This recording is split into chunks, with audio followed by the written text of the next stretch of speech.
Have y'all ever had a day where you feel like you should be wearing one of these?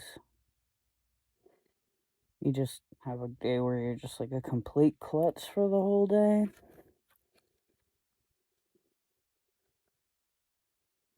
Oh, that was my day yesterday.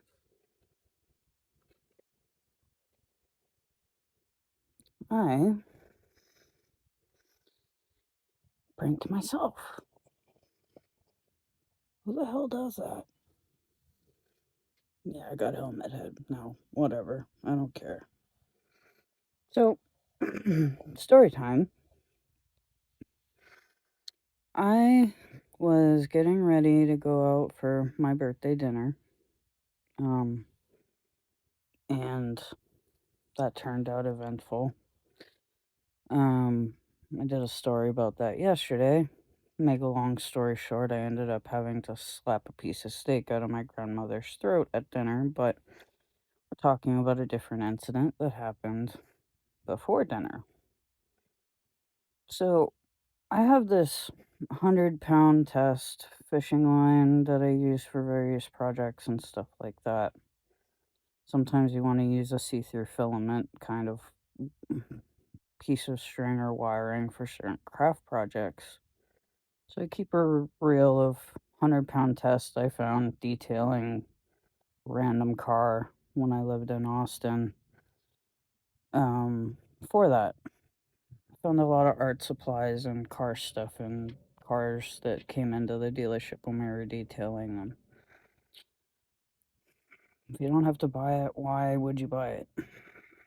So, anyway, this fishing line had somehow come untaped. I had taped the loose end to the rest of the line so it wouldn't, unspool and stuff like that. And it had somehow become untaped and stretched across my room and was hiding behind a box or something. I didn't know had fallen on the floor. So I ended up pranking myself.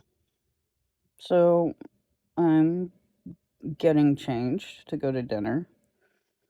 I'm walking over to my bed, and the next thing I know, I'm flying through the air, and I literally, like, my head and my shoulder hit my bed. Like, it was probably 6 foot that I flew. God, I landed on my left knee and not my right knee that I just had surgery on. But have any of y'all pranked yourself? Because that was a good one. I didn't even see it coming. It just, next thing I know, I'm fucking flying across the basement. You can't write this shit, man. You could try, but you can't write it. This is just what happens in my life. This is why I like telling stories on TikTok, because all of them are true. And it's just an abundance of stories, so why not share it with the world? Fuck it. So, yeah. In short, we're in, actually, it's 4 minutes in. In longer format, I tripped myself with a 100-pound test fishing line and pranked myself. So, yeah. I don't know if there's a moral to that story because it was 100% unintentional, but it's funny as hell. So, I thought I'd share the hilarity of what happened before my birthday dinner with the world, because you just can't write it, man. Can't write it if you tried. I hope y'all have a good night.